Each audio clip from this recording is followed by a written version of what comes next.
Merci Seigneur de cette matinée. Merci, oh Dieu, car tu nous as parlé par ta parole. Tu veux tous nous guider. Merci, merci, merci. Viens dans nos cœurs, tu es notre bonheur. Reste dans nos cœurs, donne-nous ta douceur.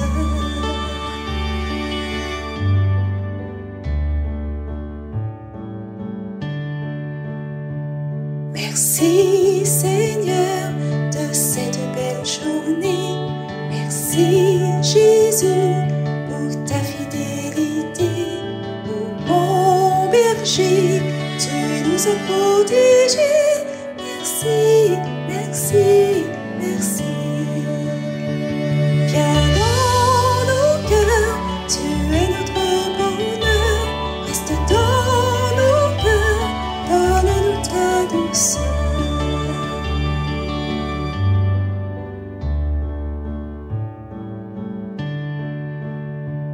Merci Seigneur pour la semaine passée. Merci Sauveur, tu nous as tout donné. Ton corps, ton sang, ta vie pour nous sauver. Merci, merci, merci. Viens dans nos cœurs, tu es notre bonheur. Reste dans nos cœurs, donne-nous ta douceur. Merci Seigneur de nous avoir créés. Merci, oh Dieu, car tu nous as comblés de tes merveilles, de toutes tes bontés. Merci, merci, merci. Viens dans nos cœurs, tu es notre bonheur. Reste dans nos cœurs, donne-nous ta douceur.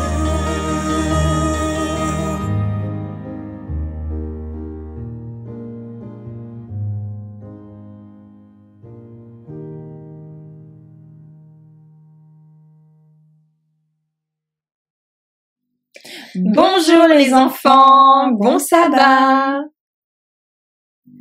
L'histoire que nous allons vous raconter aujourd'hui est celle d'un roi. Soyez bien attentifs les enfants. Ce roi s'appelle Balak. Balak était très inquiet car une grande foule de personnes israélites s'approchait de son royaume. Balak avait peur que ces personnes, ces étrangers, ne s'emparent de ses terres. Alors, le roi eut une idée. Il décida de faire appel à un homme de Dieu, réputé pour ses dons de prophète et de devin. Cet homme s'appelait Balaam. Et il vivait très loin, dans un pays appelé Pétor. Balak envoya des messagers avec de l'or, de l'argent, de riches cadeaux pour convaincre Balaam de venir pour pouvoir faire une malédiction contre ces gens, contre les Israélites, afin qu'ils ne s'emparent pas des terres de Balak. Il pensait ainsi le roi que ces étrangers israélites perdraient leur force et quitteraient ainsi son royaume. Balaam refusa une fois, puis une deuxième fois l'invitation du roi, parce que Dieu lui avait interdit. Puis les serviteurs du roi revinrent encore une troisième fois, avec cette fois-ci plus d'argent, beaucoup plus d'argent, d'or et de présents. Dieu voyant la faiblesse de Balaam, notamment son amour pour l'argent, il incita alors Balaam à accepter l'invitation de Balak, à une condition, qu'il ne ferait que ce que Dieu lui dirait. Tôt le matin, il sella son ânesse et se mit en route accompagné de ses serviteurs. Balaam aimait tellement l'argent qu'il avait oublié l'unique raison, l'unique condition que Dieu lui avait donnée pour aller dans ce royaume de Balak, à savoir faire la volonté de Dieu. Là, il était résolu à partir pour finalement maudire le peuple d'Israël et empocher le gain. Alors, Dieu plaça un ange sur le chemin de Balaam pour l'arrêter. Effrayé, l'âne quitta le sentier pour éviter l'ange, armé d'une épée. Balaam, ne comprenant pas son comportement, frappa l'ânesse durement pour la remettre dans le droit chemin, pour se rendre rapidement dans le royaume de Balak, toujours par amour de l'argent. Cela se produisit à 2 reprises. À chaque fois, l'ânesse évitait l'ange, invisible aux yeux de Balaam, qui la frappait encore et encore. Finalement, l'ange se plaça dans un endroit si étroit que l'ânesse ne pouvait ni avancer ni reculer. Épuisée, elle s'affala par terre. Balaam, furieux, leva son bâton pour frapper l'ânesse une fois de plus encore. Et soudain, Dieu permit que l'ânesse puisse parler d'une voix humaine. Et l'ânesse dit: « Que t'ai-je donc fait pour que tu me frappes ainsi ?» demanda-t-elle à Balaam. Vous ne seriez pas surpris, vous, les enfants, si un âne vous parlait? Eh bien, Balaam n'était pas surpris. Il était si en colère que l'âne lui fasse perdre du temps, car il voulait gagner beaucoup d'argent. Il a alors manqué de patience, manqué de bonté, manqué de bienveillance, manqué de confiance en Dieu, manqué de douceur et surtout manqué de maîtrise de soi. Savez-vous ce que Balaam a répondu à l'ânesse, les enfants? Balaam dit: « Mais c'est parce que tu t'es moqué de moi que je t'ai frappé. » À ce moment-là, Dieu ouvrit les yeux à Balaam, qui put enfin voir l'ange muni d'une épée. L'ange réprimanda Balaam pour son manque de douceur envers sa fidèle monture. Balaam comprit alors sa faute. Il avait agi avec colère et violence, avec dureté envers son ânesse, qui ne cherchait qu'à le protéger. Finalement, Balaam poursuivit son voyage jusqu'au royaume de Balak. Mais au lieu de maudire les Israélites comme le roi l'espérait, Balaam les bénit à 3 reprises, guidé par les paroles de Dieu. Balak, le roi, fut très déçu. Mais Balaam lui expliqua qu'il ne pouvait aller contre la volonté de Dieu. Les Israélites étaient un peuple béni de Dieu, et nul ne pouvait les maudire. Grâce à la leçon que Dieu a enseignée à Balaam au travers de cette expérience avec son ânesse, il a appris à écouter et à obéir à Dieu plutôt que de suivre ses propres désirs égoïstes. Dans cette histoire, on peut comprendre l'importance d'être doux et surtout d'écouter la volonté de Dieu, plutôt que d'agir avec impatience, violence et égoïsme. En suivant la voie de la douceur et de l'obéissance à Dieu, on évite bien des erreurs et leurs conséquences néfastes. Il est essentiel de suivre les enseignements divins, d'agir avec compassion, avec respect envers les autres, même envers les êtres les plus humbles, comme des animaux, comme l'ânesse dans l'histoire que nous venons de considérer.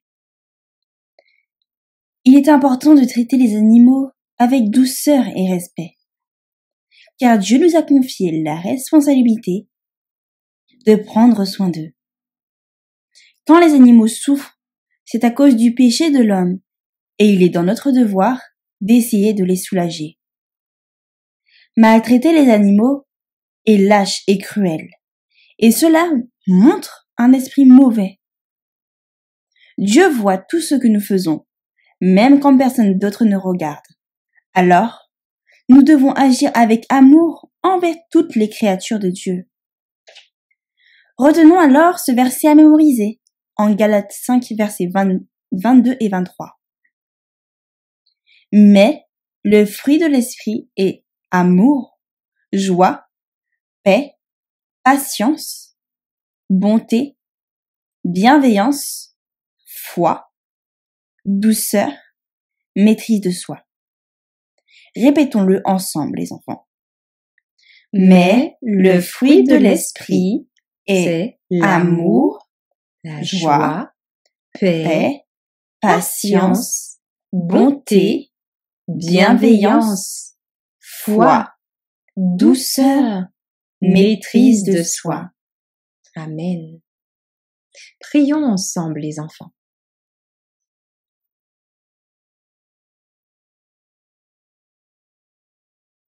Père éternel, alors que nous avons considéré cette histoire de Balaam avec son ânesse, aide-nous à être remplis de ta douceur, de ta compassion, du fruit de l'esprit. Comme l'ânesse, ouvre nos yeux pour que nous puissions voir.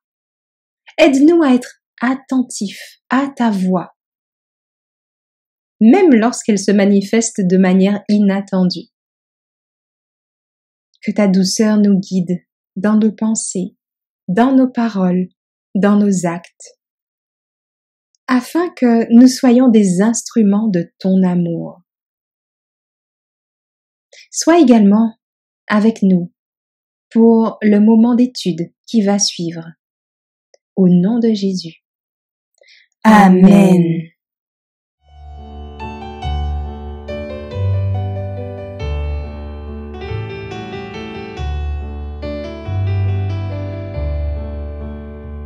Merci Seigneur de cette matinée. Merci, oh Dieu, car tu nous as parlé par ta parole. Tu veux tous nous guider. Merci, merci, merci. Viens dans nos cœurs, tu es notre bonheur. Reste dans nos cœurs, donne-nous ta douceur.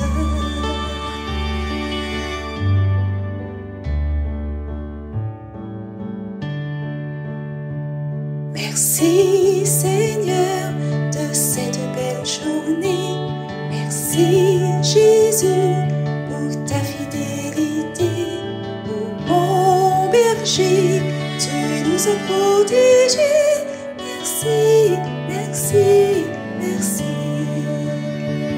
Viens dans nos cœurs, tu es notre bonheur.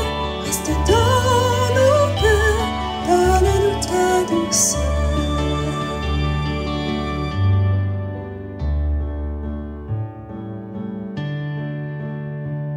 Merci Seigneur pour la semaine passée.